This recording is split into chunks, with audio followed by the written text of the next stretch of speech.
Swastiastu, Assalamualaikum warahmatullahi wabarakatuh. Today, I'm gonna make video about Instructional System Design or ISD.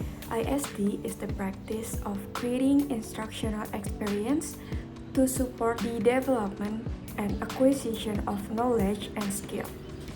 There are many instructional design models and many are variants of the generic ADDIE model. Instructional design is historically and traditionally rooted in cognitive and behavioral psychology and constructivism or learning theory. Also has influenced thinking in the field. Learning activity is a particular kind of human activity whose primary objective is the development of knowledge, skills, and competencies. Each learning activity in the course should be intentional, meaningful, and useful.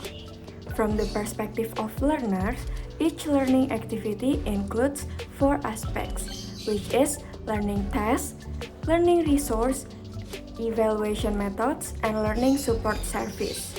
To design learning activity better, we need to focus on some theories related to these points, such as Bloom's taxonomy, Sweller cognitive load theory, and Mayer's principle of multimedia learning. Bloom's taxonomy within the cognitive domain includes the 6 levels, which is knowledge, comprehension, application, analysis, synthesis, and evaluation. The 6 levels are classified hierarchically from the simplest action to the high-order thinking action. The affective domain relates to emotions, attitudes, appreciations, and values such as enjoying, conserving, respecting, and supporting.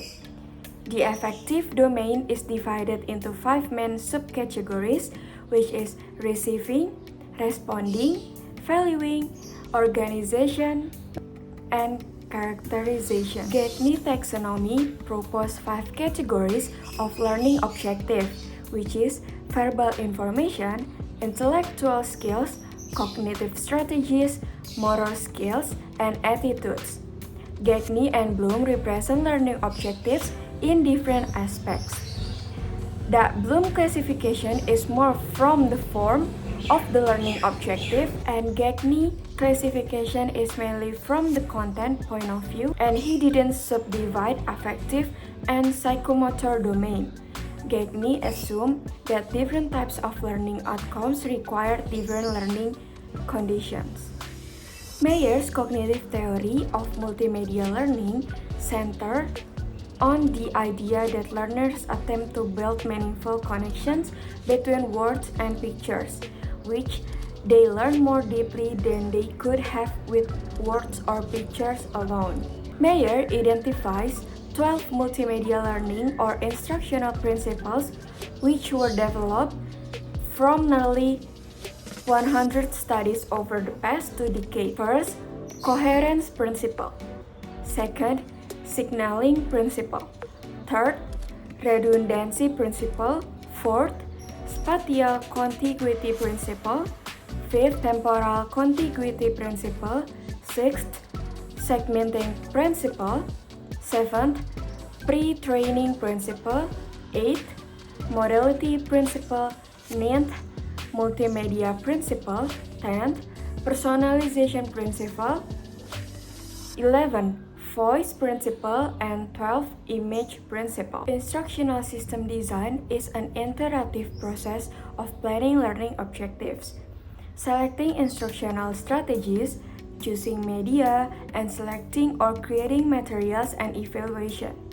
There are many instructional design models and many of them are based on the ADDIE model, which comprises analyze, design, development, implementation, and evaluation. The ADDIE model is a framework that displays generic process that instructional designers and training developers do. It describes a process applied to instructional design to generate episodes of intentional learning. Okay, maybe that's it for today's video. And thank you for watching. Maybe see you next time and goodbye.